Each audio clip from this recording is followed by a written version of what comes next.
What's up, guys? So today we're looking at a interesting little Portuguese knife. I got this kind of totally impulse purchase. So I'll tell you the story real quick. I want to say about a month ago or so, I went to visit my wife's side of the family who lives in Connecticut. And my wife's side of the family is Portuguese. And we were there on a Saturday overnight for her one of her sister's birthday parties. And the next morning, we ended up taking her grandmother to church. After church, we rushed over to a local Portuguese market so she could pick up a couple things. And I love going there. I'm like a foodie, if you haven't picked that up, if you haven't watched the channel for a while. I love trying new things all the time, but I happen to have some different Portuguese cuisine, you know, ever since knowing my wife. Going over there, her grandmother cooking for me, her mother cooking for me, even her sister's cooking. So going into the market, there's basically a bunch of different, you know, imported meats and cheeses and stuff that I really like. I happen to be a fan of cod. You know, the Portuguese do a lot of codfish dishes, you know, the cod balls and fillets and all kinds of stuff. Anyway, I wanted to hit up the market, get some Portuguese honey and a couple other things. So long story short, I saw this hanging on the aisle just like this. Went up real quick, looked at the price, $8.99. I said, all right, cool. Grabbed it, you know, threw it with the other stuff that I was buying. So there's three different colors. There's a red one, a blue one, and a green one. Come to find out later on that the red one here, I just liked it because of the color. But this was representing a Portuguese soccer team, Benfica. It's a sports club. I think they're based out of Lisbon, Portugal. Football, obviously, you know, European football, which to me is soccer. But anyway, it's funny because when I finally showed my wife this, because she knew I bought it, but she didn't really look at it. So later on, I'm like, oh, check out the little knife I got from the market. And she looked at it, she's like, oh, Benfica. You know, obviously different people are fans of different teams. I know nothing, literally nothing about soccer, at least world soccer. I know how the game's played. I've randomly seen some games, but I don't follow any teams anywhere. So the first thing she said, she's like, oh, that's my sister's team, you know, but obviously each person has a different favorite. So she said I should have definitely picked her team. But anyway, if I ever get back there, maybe I'll get the other colors just because. But yeah, so I just picked this up, total impulse purchase. This is made by CIOL. Probably mispronouncing that. If my wife was here, she'd be correcting me in the background. But anyway, I thought, you know what? It's cheap, simple little pocket knife. You know, I don't have big expectations. For me, it's more just a story. It's nice to remember the little trip, seeing her family. Absolutely love her family. Wonderful, wonderful people. I don't get to see them very often, neither does she. So it's very special when we can make that trip. But anyway, looking at the back here, it does show the blade. So let me zoom in for you. So I'll read from top to bottom. Says they make knives, razors, scissors, and tools manufactured with the wisdom of generations. Stainless steel blade, especially for high quality cutlery.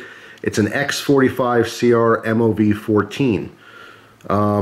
Doubly tempered, manually tuned and sharpened, and blah, blah, blah. You can read the rest. Now, when I first saw this, I automatically assumed that was a Chinese steel. I was not familiar with that. After looking it up, it turns out it's a German stainless steel. It's actually used quite often in a lot of different companies for kitchen cutlery. All right, so it's just a German stainless. It's a very simple design. It's just a little old slip joint. The fit and finish is just kind of shoddy. You can see back here, you know, things don't quite line up. You can see it's a pin construction, but the pins are kind of crimped a little bit. You know what I mean? Like, it's not a great quality knife, but I love it just because of the story that's behind it, okay? If I was not in that little market, you know, with my in-laws and stuff, I wouldn't have cared. I really wouldn't have cared. I would have passed it up. But it has a special meaning because of the story. It does have a little bail on it, which is nice, so you can throw on a lanyard if you want. I did carry this and use it, and because it's such a thin knife, it did come nice and sharp. It's actually held a really nice edge. You know, it's fragile. It's going to have a little bit of play in there just because of the construction. It's kind of like, you know, it's whatever to most people. You know, I wouldn't necessarily recommend this knife. It's not a great knife or anything like that. You'd be much better off with like a Victorinox or something. The fit and finish and quality is better. Of course, for this size, you might pay a little bit more, maybe double the price, but it's totally worth it.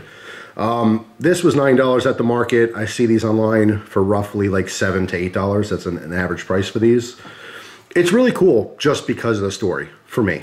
But overall, I'll say that it's not a great knife to use. It is a little bit more on the fragile side. Because it has such a thin blade, it does, you know, obviously perform quite well. Just like a lot of Victorinox knives and a lot of other slip joints perform well. The blade steel doesn't have to be this great, awesome, you know, edge retention or anything like that because it's just so thin. You know what I mean? I don't need this package anymore. Now, I saved it specifically to tell you the story, but you know, it cuts great. It feels like it's a really nice knife. It's super, super sharp. It's just because it's just so thin. That's it. That's where you get your performance. In using this, I did strop it up because it's such a thin edge. It is very easy to strop up, and it gets hair popping sharp once you do that. So that's the advantage of having a thinner stock like that. The obvious huge disadvantage is strength. But yeah, I just wanted to check it out. I figured I'd eventually do a review on it. This has been, like I said, about a month or so of kind of on and off carrying it. It's nice to go back to another traditional, just simple little slip joint, although this one doesn't have the best fit and finish. For me, it has an awesome story. That's why it means so much and so special to me. But yeah, just wanted to do a video on it. Haven't done many, you know, more affordable international type knives. When I do slip joints, most times I do stick with like a lot of American stuff, WR Case & Sons. Obviously GEC, Great Eastern Cutlery, is like, you know, top of the line these days, what everyone wants to talk about, everyone wants to collect. I've liked Queen Cutlery as well. So this type of knife falls under the category of a peasant knife. What does that mean? There's a lot of different cultures all around the world that have their own variations on peasant knives. All that refers to is a super affordable knife, i.e. cheap. Okay, affordable does translate to cheap, like a sub $10, you know, knife that just works. You know, a thinner grind like this, it doesn't even have to have a lock. A lot of peasant knives don't have locking mechanisms. It could be friction folders, slip joints, things like that. But they work fine. People keep them sharp. It has a nice thin grind on there, a thin blade stock. They stay nice and sharp. You know, eventually if they break, people replace them. But the idea is you don't have to spend $200 to get an awesome pocket knife. All right, you don't have to have the latest and greatest steel. You can have something like this, you know, a fairly soft stainless steel on a very affordable knife. You just keep it sharp. You strop it up, you sharpen it when you need to, and you use it. And guess what? If it breaks, you can replace it because it's affordable. That's the point. I'll tell you, my wife's grandmother, wonderful woman, she does a ton of cooking and a ton of food prep constantly. A lot of potatoes, you know, in Portuguese cuisine. And she's in there and she'll peel a potato like nobody's business. And she just uses a blade. She doesn't use a potato peeler. Okay, it's very old school. She uses a little paring knife. It's a super cheap knife with a soft steel, but she sharpens it herself. She keeps sharpening stone right in the drawer there. You know, before each time she'll start her little cooking process and stuff, she'll take her knife out, she'll sharpen it up real quick, and just go to town.